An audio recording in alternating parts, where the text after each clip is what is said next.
You can look at this, you can listen to this on a mobile or on a bigger screen or laptop or whatever. The audio is there that could be listened to consecutively, so that one could be doing something, and as if you were listening to an audiobook, you could have the whole story. If you needed to go back and check on what the tech transcript says at a certain point, you can do that. You can read the transcript as a book also for each episode. The music is there, interspersed a bit with some of the episodes. The first part, Threads and Thresholds, doesn't have much music in because I was silent. That whole period of my life, and was silent until I was, silent.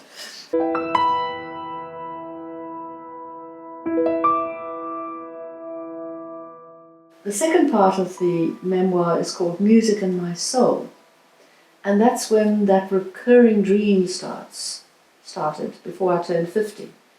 And so the episodes in that part trace how my voyage of finding expression, how my soul is finding expression through music, evolves.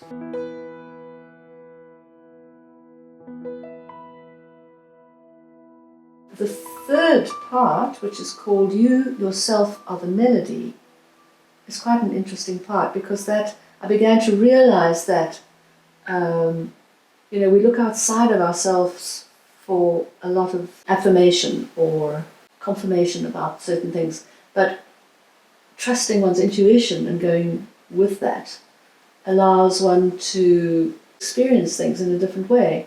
So I was conscious that I stopped looking outside of myself. I began to realize that the music was within me, I can access it.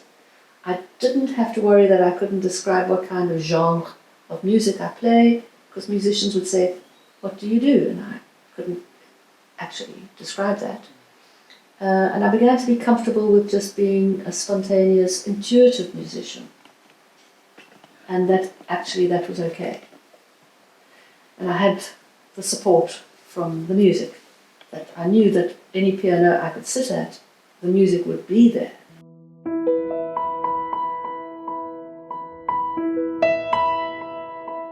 Part 4, Aftermath and Afterlife. This was the part I was asked to write by some of the early readers, because they said, what has happened since, because my husband died already in the part previous to that, and I had managed to honour his wish.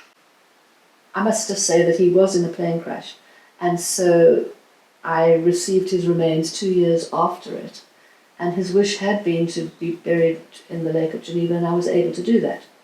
But part 4 was when I went off to walk the Camino.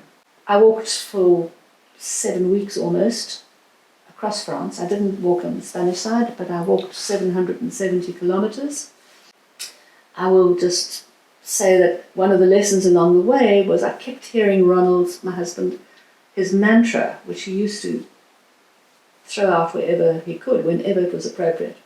And it was James Thurber's quote, "Look back not in anger, nor forward in fear, but around in awareness."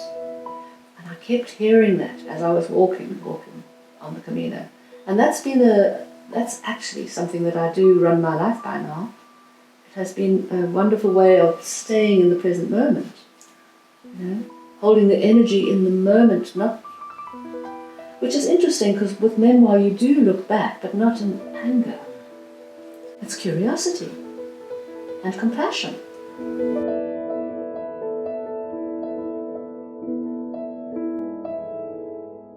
What you'll also find is part 5, which hasn't been written yet.